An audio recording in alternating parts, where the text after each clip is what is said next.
Սեպտեմբերի 27-ին մեկնարկեց վարչական շրջանի երկրաէկոլոգիական մոնիթորինգ և ռիսկ խորագրով երրորդյա միջազգային գիտաժողովը, որին մասնակցում էր 56 գիտնական ՌԴ-ից, ԱՄՆ-ից, Ռումինիայից, Չեխիայից, Իսրայելից, Իտալիայից, Բելառուսից և այլն։ Գիտաժողովի կազմակերպիչներն էին Հավաքական անվտանգության պայմանագրի կազմակերպություն ինստիտուտը, Հայաստանի երիտասարդական հիմնադրամը, Հայաստանի պետական ճարտարագիտական համալսարանը և Գեղարքունիքի մարզպետարանը։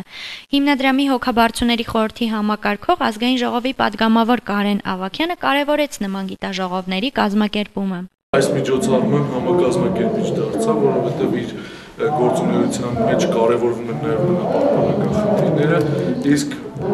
ինքը միջոցառումը բավականին ներկայանալի, բավականին ազդեցիկ միջոցառում է համապատասխան ոլորտում, թեկուզ եւ այն գտրվածքով, որ այստեղ բարձրաձայնվելու են բնապահպանական այն խնդիրները ու ռիսկերը, որոնք այսօր խանգարում են մեր շրջակա միջավայրին։ Այսինքն ինքնին շատ պատահական էլ չի, որ ընտրվել է հենց ուսումնական հաստատություն, ընտրվել է հենց ուսանողության հետ համատեղ, երիտասարդության հետ համատեղ այս ծրագիրը, որովհետև վաղվա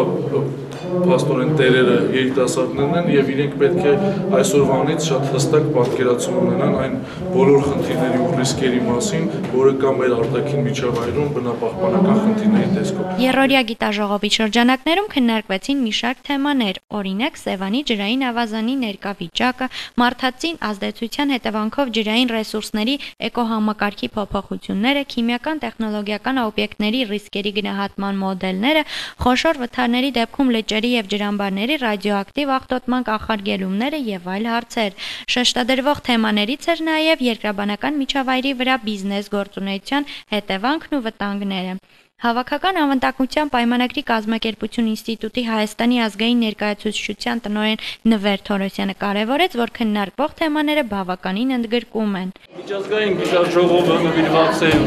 շրջակա միջավայրի և երկրաբնապահպանական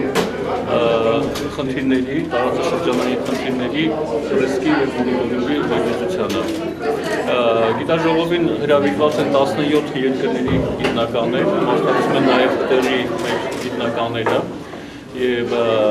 կարծում եմ, որ կլինի բուռն քննարկումներ բնապահպանական խնդիրների շուրջ, կլինեն ոչ միայն քննարկումներ, կլինեն նաև կոնկրետ առաջարկություններ բնապահպանական խնդիրների լուծման ուղղությամբ։